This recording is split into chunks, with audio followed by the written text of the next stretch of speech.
اس کی کیا وجہ ہے کہ قرآن میں کوئی ایک بھی آیت ایسی نہیں ہے جو غلامی کی مذمت میں ہو، اور کنیزوں کے ساتھ تعلقات کو جائز قرار دیا گیا؟ خلفائے راشدین کے پاس غلام اور کنیزیں تھیں، اور کیا شریعت ایوالو ہوتی رہی ہے اس سارے معاملے میں؟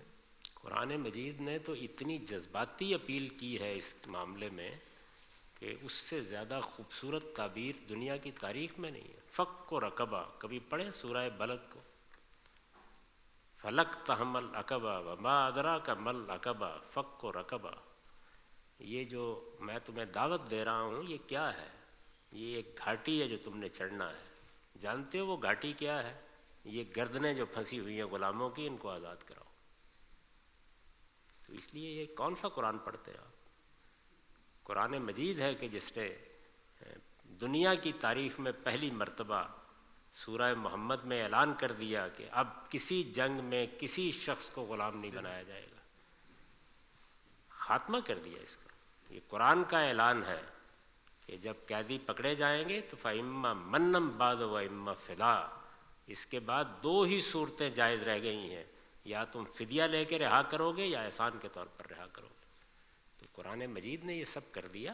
جو لوگ پہلے سے چلے آ رہے تھے، غلام تھے، ان کو فوراً آزاد نہیں کیا جا سکتا، ان کو آزاد کیا جاتا۔ اور آپ خیال کرتے ہیں کہ کوئی لڑکا ہوگا 18 سال کا، لڑکی ہوگی، بوڑھے ہیں، لنگڑے ہیں، لولے ہیں، گھروں میں پڑے ہوئے ہیں، عورتوں کو باہر نکال کے پھینک دیا جاتا تو وہ کعبہ گری کرنے پر مجبور ہو جاتی ہیں، مردوں کو نکال کے باہر پھینک دیا جاتا تو وہ کنگلے ہو کر مانگنے لگ جاتے۔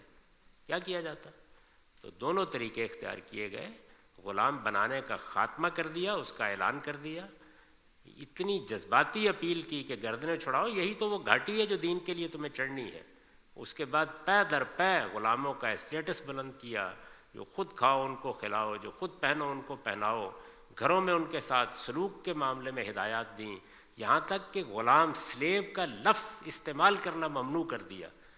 رسالت میں آپ صلی اللہ علیہ وسلم نے اور قرآن نے فتح اور فتات کے الفاظ، بوائے اور گرل کے الفاظ کہا کہ استعمال ہوں گے۔ تو یہ بڑی غیر معمولی اصلاحات ہیں۔ آج راہ کرم کبھی قرآن کو پڑھ لینا چاہیے غور کے ساتھ۔